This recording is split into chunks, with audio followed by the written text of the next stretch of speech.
Hello, Ranger Nation. This is Josh Masonheimer sitting alongside Todd Jones, coming to you live from Rooster's Backyard Grill for today's Ranger Rundown on the Greenwood Sports Network. Well, Josh, today we have girls athletic coordinator, head basketball coach Amy Kilgore. We might have long time Greenwood Ranger coach Pat Lyles. We will have cross-country runner junior Landon Stewart, and then Coach Hill will wrap things up. So finish up the dishes because it's Ranger Rundown time.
First up for us this evening on our Ranger Rundown is girls athletic coordinator Amy Kilgore.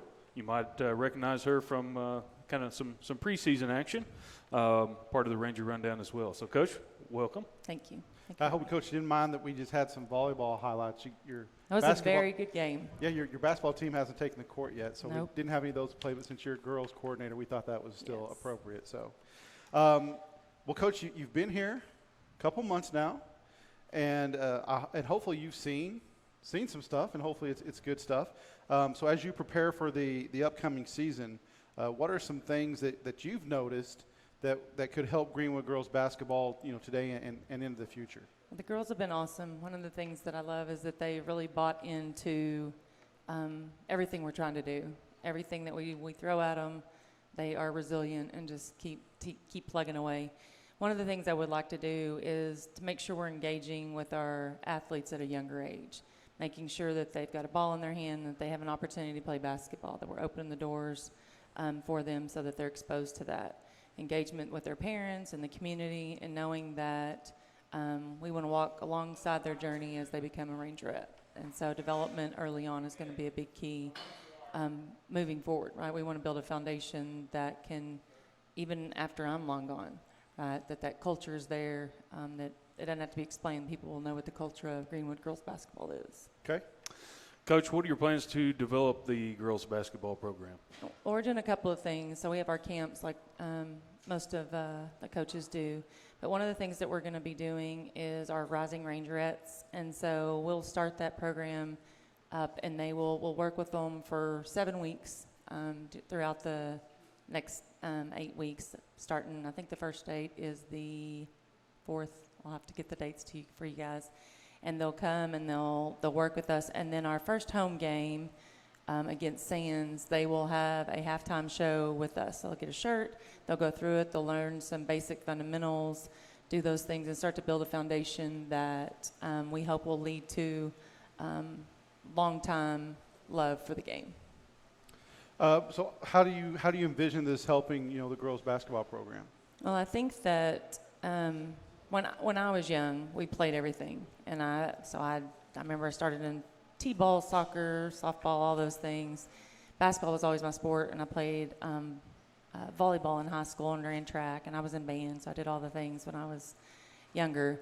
And I think that to get their interest, they have to start sooner. And I think that for young ladies to see us in a different light, when you get to high school, it's a little bit more, it's different, right? So Sure. It's much more competitive. When they're young, they see you as this big joyful person that's crazy. I mean, not that the girls don't see me as that now because I'm pretty crazy, but they see you like that. We are going to be working with the Greenwood Youth Sports Association this year, And we're going to do coaches clinics, and then I'm going to have clinics for the girls as well, so that we can start instilling the things that we want to see. So strong foundation in fundamentals, but also start teaching them the offenses that we run, the defenses that we run, and really hopefully building a culture that will last a long time. Coach, I remember telling my kids, in the 3rd and 4th grade, if you can run full speed and dribble the basketball, then you're going to be ahead of everybody else. Yes. Unfortunately, didn't stick with either one of them for basketball, but I'm doing the best I can. Oh, she's awesome. I have one of yours in my class. She's awesome. Well, Coach, I've had 2 girls go through our youth basketball program, and I had the privilege of being able to coach them, except for the year that we missed out with COVID. But what are some things that some of these parents that are listening here today to Ranger Rundown, what would you encourage them to do? How can they get involved and plugged in, to help with the future of that Greenwood youth program? I would say get locked in. Like, I know that there are a lot of opportunities and a lot of options for people. I mean, everybody is pulling this, and we've got that, and I've got this select basketball team, and I have this club. What I would say, our community has to come together and be strong. I think that playing here in Greenwood, yes, you might get some different competition, and you may be able to go play some kids that are, maybe they're a little bit better, they're a little bit further along. But if we'll come together, the programs that I know that have a lifelong history of success started when they were young. So sign your kids up, let them participate, let them, we talk about in the classroom, right, scaffolding learning. We talk about putting a student that performs well in the classroom with a student that doesn't perform as well, right, because it helps to bring that student up. And this is an opportunity for us to do that as well, right? If you want to have winning programs, you got to buy into us here. And I think if you can buy into what we're trying to do, you can see the success. We want to be a program of excellence on the court and off the court. I know that's one of the things Coach Hill preaches to us all the time. And I feel like that by doing that, partnering with our parents in the community and letting them know that we're here and we're going to be present and we're going to be involved in it, hopefully they'll find that it would be beneficial for their daughters to join. Sure. Yeah. Well, Coach, we appreciate you sitting down with us this evening. Hopefully we can get some of these young girls signed up for some of the basketball events coming up soon. Yes, and we'll get the information out to you. Okay. So Coach Kilgore and the Ranger basketball team gets things started on November the 7th. They go to Wall. First game, you mentioned that the first home game was against Sands. Yes, sir. So hopefully you guys will be 2-0 when Yes, we sir. roll into Sands. You guys stick with us because next up on Ranger Rundown, we're going to sit down with legendary Greenwood coach Pat Lyles.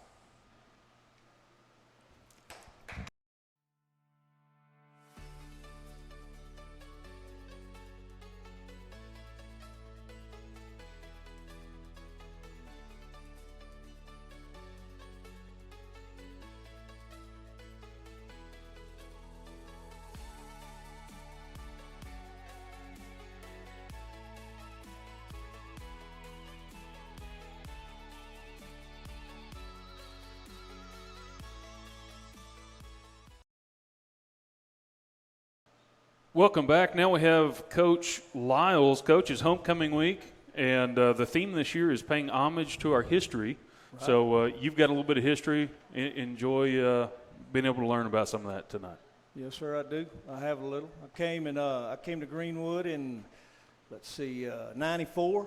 My first year coaching was 84, so I spent a little time in Hereford and Odessa with my high school head coach from Stanford. But after a lot of prayer, God put Vicki and I in Greenwood, America, and we've been here for a long time. I've been here 17 years. That is Gotcha. That is kind of unheard of, for a coach. And I've known you for years and Yes, see you on Sunday mornings and stuff like that. I kind of feel unworthy sitting here next to you. Yeah, I bet.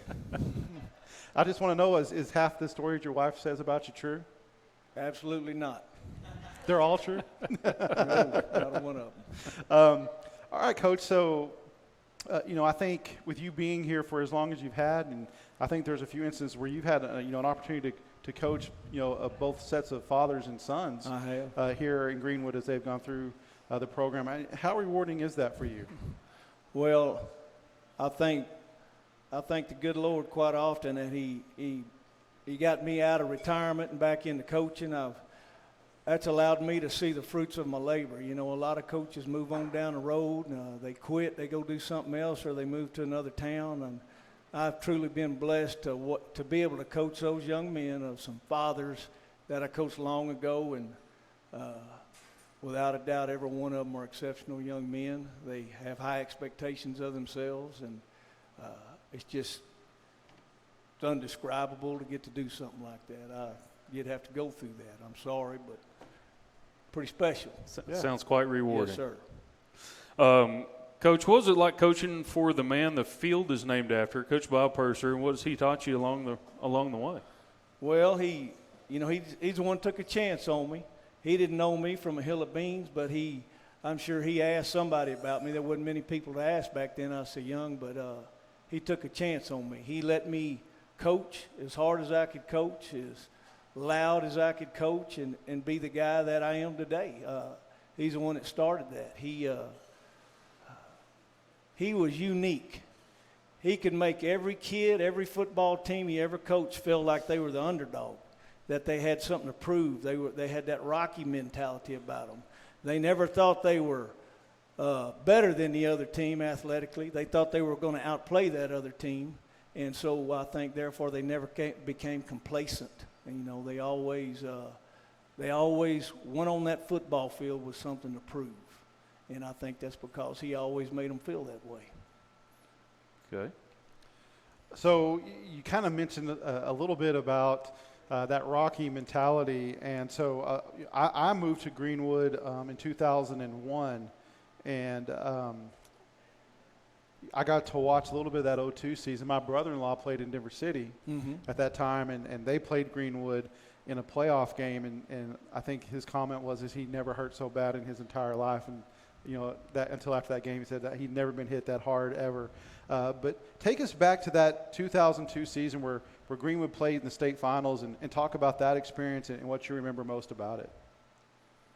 Well, I think every time I sit down with a group of young men or older men today and they bring that game up, those memories are always different because you're in a different conversation with a different person. But to me, example, the Dallas Cowboys lost Trayvon Diggs this last week, and all of the announcers saying they're pretty emotional right now because they lost Trayvon to a torn ACL. Well, and they laid an egg Sunday. Greenwood went to Waco to play in the state championship, and we lost. That whole football team was great football players, right? But we lost a good one. We replaced him with another good one and brought another one off the bench to start, and went on about our business and played those guys down to the bitter end as hard as we could play. And I never heard anything about it after that game, about losing somebody. We did a couple of days after. We were heartbroken for that young man. But those kids on that field, excuse my language, but they played their little asses off for 4 quarters. So that's what I remember. They'll never take that away from me, how hard we played. Man, you can feel the passion over here, Todd.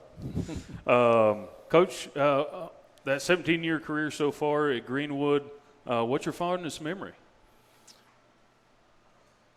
This being homecoming week, I think watching Bob Purser on homecoming night, there used to be a big old concrete circle in the dressing room. It sits pretty close to where that shot put ring is now. And every senior got to sign their name in paint in that circle beneath that motto of that football team, if that senior survived that season.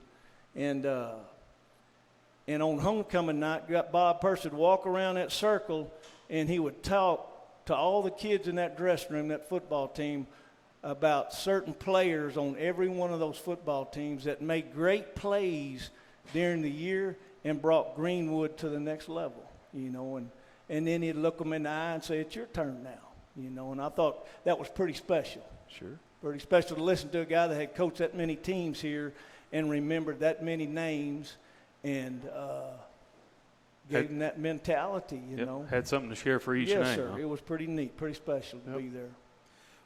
Coach, tell us about this year's team and what excites you the most about this week and the start of district play coming up. Now, that's about 3 questions in one. That's not Joe Biden. You got to ask me one at a time. All right. So I'll break that down for you. What excites you the most about this year's team? Well, and that's Coach Hill's fault, by the way. You know, we're 0-5, and that's not fun. That's horrible for kids and coaches, mamas and daddies, aunts and uncles. TV show hosts? Yeah, TV show hosts. You know, and that's how we judge football teams on the scoreboard, success. But there are victories and successes all over that football field every day in practice and every Friday night. And to see that, how far the young ones have come from week 1 to this last week is pretty impressive, you know. And they've been through a pretty physical schedule. I'm not too sure everybody else in our district has been through that type of schedule. Sure. We'll soon see. But I know we have, and we've grown tremendously because of that schedule. Now, losing is not fun. Don't misunderstand that. But there are successes on that football field. I agree with you wholeheartedly. Very much.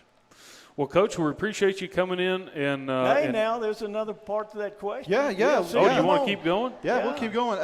So what is it that you're excited to see from this team as district play starts? What are your expectations for this team as we head into district?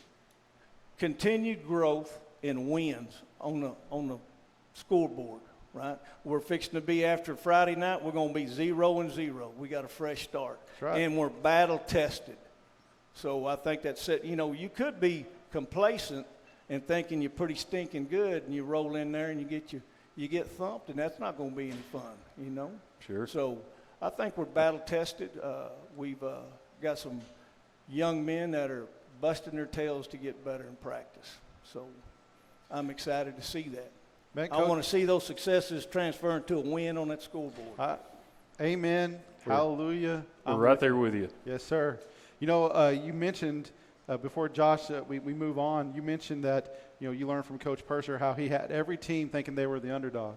Right. You sure that was Purser and not you? Because I'm ready to run through that Kool-Aid wall, man.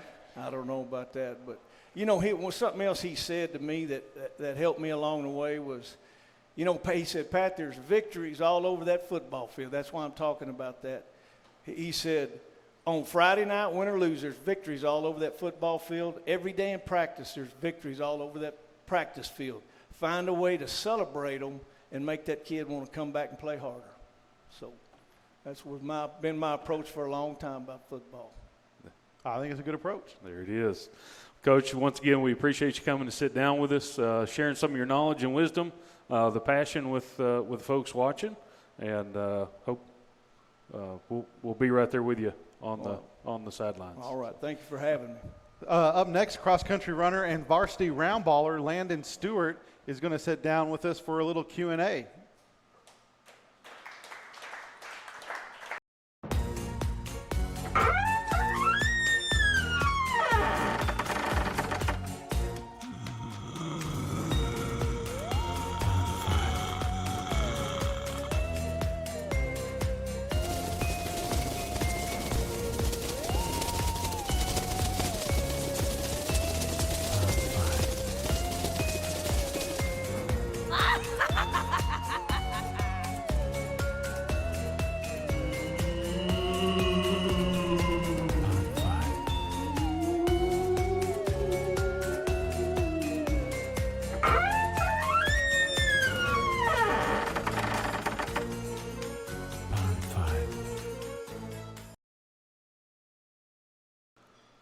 And here we are once again with junior cross-country runner Landon Stewart. Landon, I'm pretty sure I would have had to lose a bet. Somebody threatened my life to run cross-country. Is this a choice, or did somebody kind of trick you into doing this?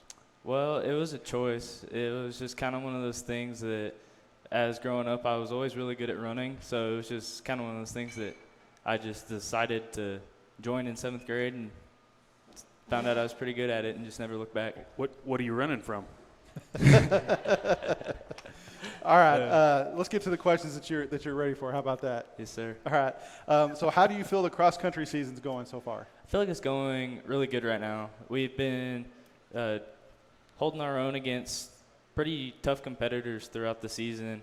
Like we went to Big Spring earlier this year, and they are one of the best teams in the region, and we were right there with them. We ended up getting second that meet right behind them, and I think we're doing really, really well this year. Good. Landon, the team got a chance to run the cross-country state in Round Rock. How's that experience? It's nothing like I've ever seen before. It's a huge race. It's a tough course. It's like nothing I've ever seen. Like more hills than what Greenwood has to offer? Yes, sir. Okay. So in other words, it wasn't flat. Yes. So, Landon, you've got the district meet, in 2 weeks. We just talked about and heard Coach Lyles mention that, when district rolls around, the other stuff is just kind of prep work. When district rolls around, that's where the rubber meets the road. So, you made regionals last year.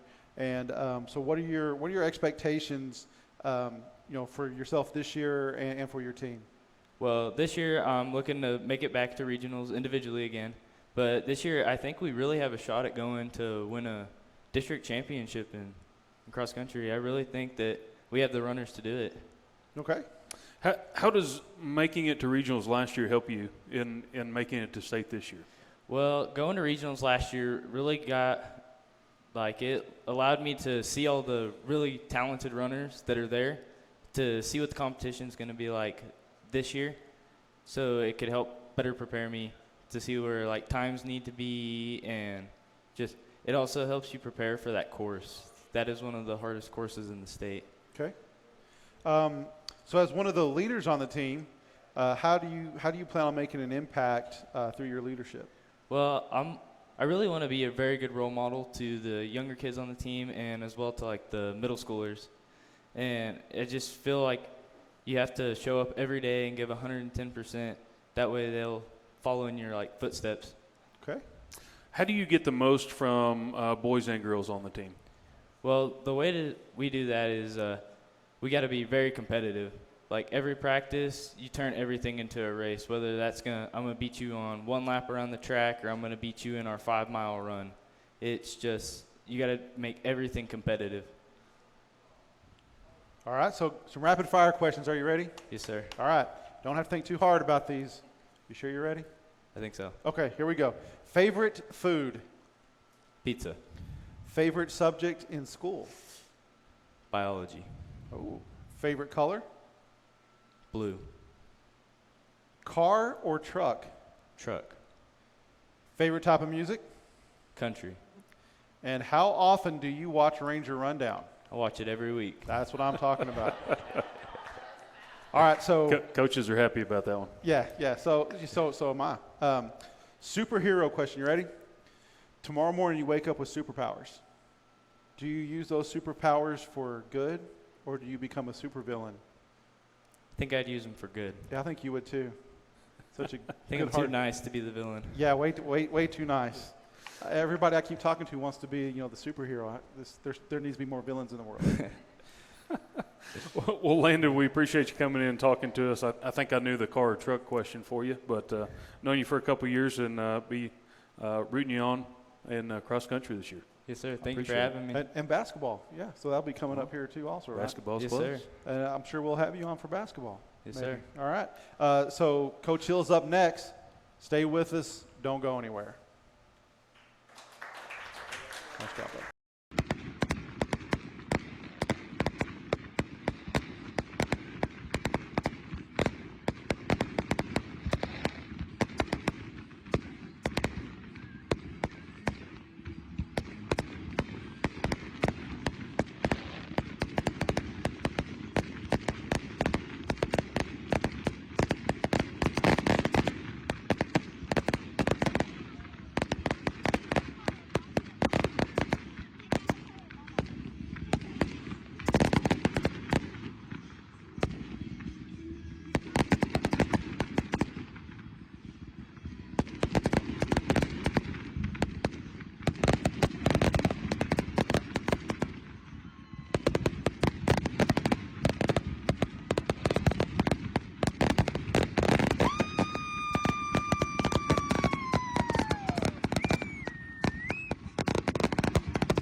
And welcome back. Following our normal Monday night cadence here at Rooster's Backyard, we've got final guest, Coach Hill. Appreciate you coming in one more time. Happy to be here. Yeah, good to like have always. you, Coach. Yeah, man. Absolutely. Let's go.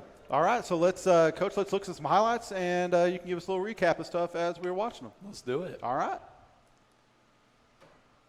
Coach Thomas does a good job of the little intro thing, too. It's pretty cool. We've upgraded since week 1. Looks good. Yeah, we're getting there.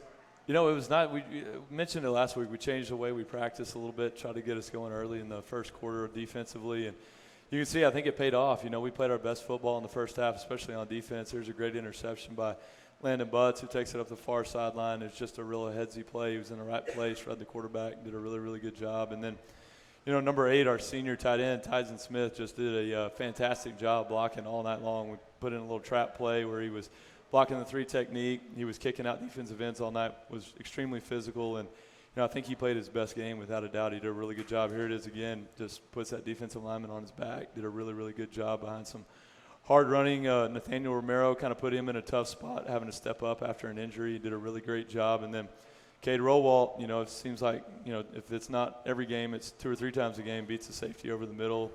Really timely pass by Lincoln Madrid.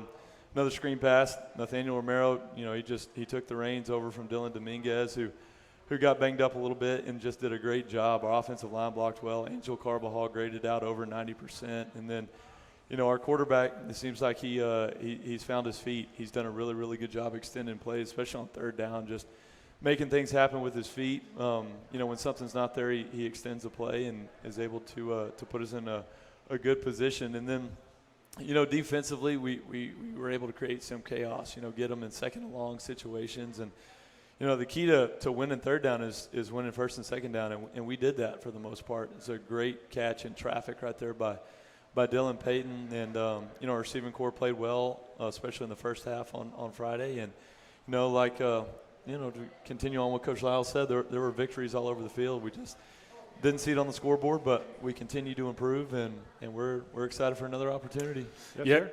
Coach, the big victory here in the first half was actually going into you know, the halftime ahead by a touchdown. Yeah. So how did that first half work out for you? Yeah, it was nice to see. You know, we had preached all week. We got to start fast. We changed the way we practiced to try to get the juices flowing a little early, you know, and not wait till the second half to realize we were in a football game. And I think that paid off. You could see it. You know, defensively, they scored on their first drive, but we played pretty good defense. You know, I was really proud of our guys. We were able to score, and then we kicked off to them, and they went the length of the field. But, you know, we were able to hold them to a field goal attempt, which they missed. And, you know, that's the mark of a really good team, is to keep them out of the end zone in a 2-minute drill. And so I was really proud of the way our defense played in the first half. We you know, just again got to put 4 quarters together, and we didn't quite get it done. Yeah, Coach, you know, that's kind of the mantra that Josh and I have kind of carried into our broadcast is let's put together 4 quarters.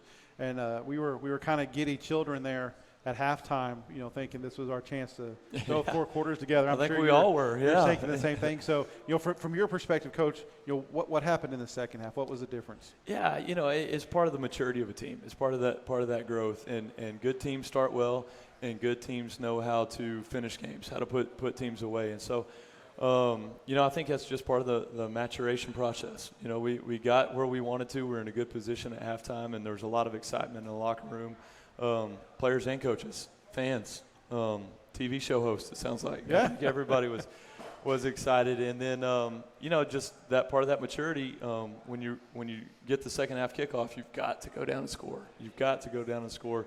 And we weren't able to get that done. And then, you know, one thing led to the other, and, you know, let an opportunity get away from us there when we had a chance to retake the lead 28-21 and didn't get it done. But I think it was a great opportunity for us to learn where we were lacking a little bit. And the next time we're in that position, I think we're going to use that as a learning experience and be able to finish the half, finish a game, and walk away with a win.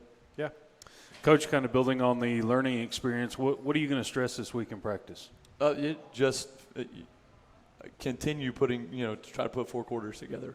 We were able to limit the turnovers. That's been one kind of our Achilles heel, and we had one big one, but the number of turnovers we were able to limit. Played much, much better on the defensive side of the ball.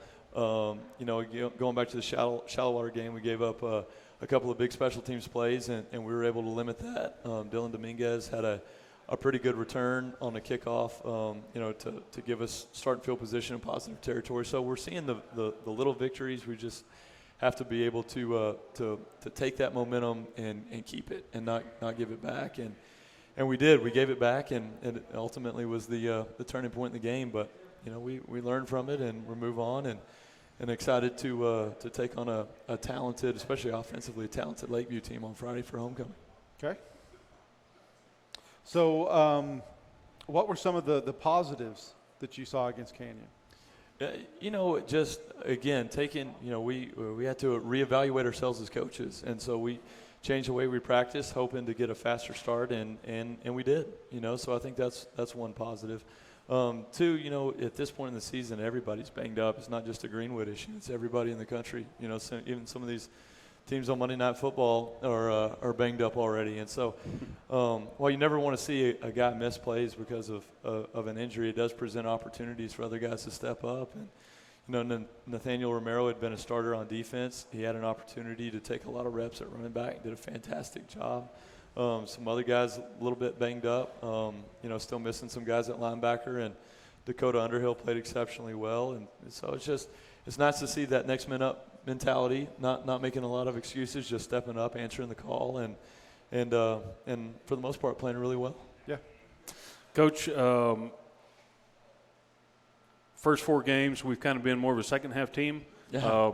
Last week we're a little bit more of a first half team, right? A little bit of adversity, kind of a rocky start to the season. Yeah. How do we build on those victories? Yeah, no, adversity looks different to different people at different times, and sometimes it's overcoming a big first half deficit, and sometimes it's attempting to close out a game and coming up a little bit short. And so they're all learning opportunities. It's sometimes you win, sometimes you lose, but you always learn.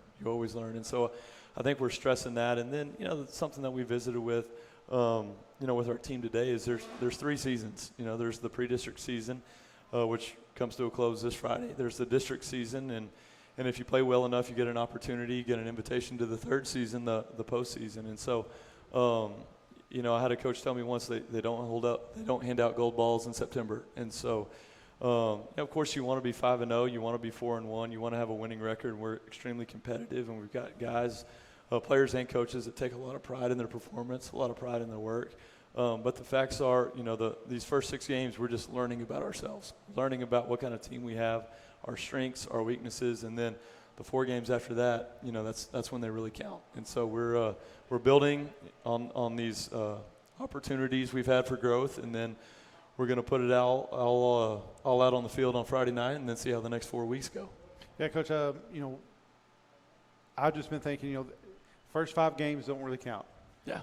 It's those 4 games at the end of the season that really matters. You guys have got a lot of positives to build off of, and all you got to do is get that train rolling in the right direction those last 4 games of district, and that's really all that matters. That's what's going to define the rest of the season is this homecoming game and those 4 games after that. Let's start this season right now, and let's run 5-0. Yeah, absolutely. That's the goal. We're going to get after it and give it our best shot. And I think, I give our kids a lot of credit. A lot of teams, in our situation probably already shut it down, already mailed it in, but we're there every morning, we're there every afternoon, we're ready to work. Kids have a good attitude, and I think they've got a little bit of a chip on their shoulder. They want to prove that we're better than our record, and what a great opportunity Friday night. And then, as Coach Lyles said, we're battle tested, and we've played a tough schedule, and I'd rather go in with a record that's less than stellar, but have those battles behind us than go in with an undefeated record and no challenges to show for it. So I'm excited about our team, excited about the future,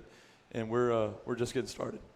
As Ranger Nation, what should they expect to see from Lakeview on Friday night? Lakeview's put up a lot of points. They really have. They had a little change at quarterback, and I'm not sure if that's due to injury or what that looked like, but even the first 4 games of the season, they've put up a lot of points on a lot of good defenses. So they've got an explosive offense. It's going to be out of a spread. Looks like the new quarterback is a pretty good athlete. Will tuck it and run it. And then defensively, they're pretty multiple in what they do. But, you know, again, Coach Gill, he does a great job game planning and putting some wrinkles in our offense to complement what we do, you know, just in our base packages. And Coach Martin has got and the defense staff has got a good plan as well. So we're excited for the challenge, especially defensively, to slow down that high-powered offense. And we're excited to play in front of our homecoming crowd. Yep. Coach, speaking of homecoming, big parade last night. I don't know if that's normal that you see in other cities, but the festivities have already started. So tell us about your first homecoming experience here. I've been incredibly fortunate to be at some places that have a lot of really cool traditions, but I've never seen anything like that. That parade was incredible, topped only by the fireworks display afterwards. And if I can just give Dalee Cook a shout out and her staff for putting that thing together, a flyover. I mean, Greenwood is an incredibly special community, and to see the parade and the people lining the streets 3, 4, 5 deep either way, all the way around the school, it was just incredibly special. And the people that are lifers here, I don't think a lot of them may not realize how special this community really is. There's a lot of places that would kill for something like that, and that was incredible. Really was. There were cars parked along 307 in front of the church and elementary school at noon. Oh yeah, absolutely. So, I mean, it was 5, 6 hours early. Got to save the best spots. There's no doubt. It was just the middle school programs that put floats together, the coaches, the school administrators that help police it. I mean, it was Greenwood is a very, very special place, and that, as evidenced by Sunday afternoon, that was really cool. It was a lot of fun. All right, Coach, last question. I've hit a couple of your players up with this, and since we decided to try to make things a little bit more fun around here, here's your superhero question. Okay. You wake up in the morning with superpowers. Maybe you can lift Coach Markell over your head. Maybe you can be faster than Coach Markell. That would be a superpower. that would be super. And maybe you'd be Yes. As good looking as Coach Gill. Yeah. But either way, I already am that. Let's not joke. You have a superpower here. Do you use those superpowers for good and be a superhero, or do you use them selfishly and become a supervillain? Definitely a superhero. There's no doubt. No doubt. I'm supposed to influence young minds. I've got to do it for positive. And then my superhero, I would fly. I'm already better looking than Coach Gill, and if I could fly, I'd be faster than Coach Martin. So okay, well there you go. You get a couple of those going. I think Todd's superhero power would just to be taller. It would be taller. Right. Taller maybe some more hair. Which one? Hair? Okay. maybe hair. Gotcha. Maybe actually a little thinner, then hair, then taller. Well, that's a lot of. You get to pick one. Yeah. Yeah. Well, you know, when you Do dream, I get 7 picks? If you dream, you got to dream big, Coach. There you go. I understand. Got to dream big. Yes. Go big, go home. Amen. That's right. Coach, once again, we appreciate it. We also want to appreciate our sponsor, Rister's Backyard, for hosting us one more week. If you're interested in promoting any of your businesses on the Ranger Rundown or any other Greenwood Sports Network program, just send an email out to Coach Thomas at kThomas@greenwood.esc18.net for more information. You can stay up to date on all Greenwood athletics on the social media platforms on the screen. And, you know, Those. There. Those. right there. Yeah, right there under That's a the cool graphic. under the chin. goatee. Under yeah. the chin. Yeah. Yeah. So for Josh, Coach Thomas, and myself, thanks for watching Ranger Rundown, and we hope to see you next time on Greenwood Sports Network.